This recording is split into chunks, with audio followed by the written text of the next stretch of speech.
jeigu išvertus iš tavo gimtosios anglų kalbos, čia ką reikštų, kad jis būtų su motina ištisą parą? For strong man, no problem. My strongest. Tai jei gerai suprantu, čia mutantas ir apsigyventų pas mus. No problem.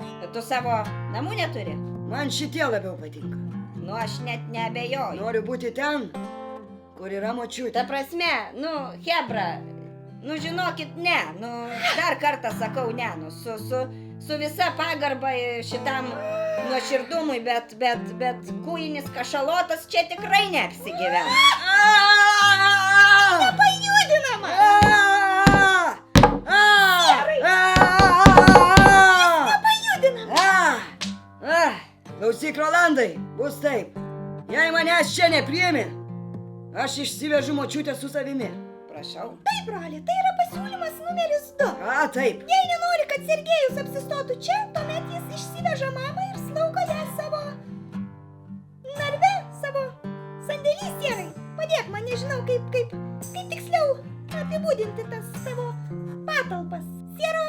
Siero Slaugos namai? Sieros slaugos urvai. Slaugos urvai, taip, gana tikslu, kadangi po žemę. Tikrai taip.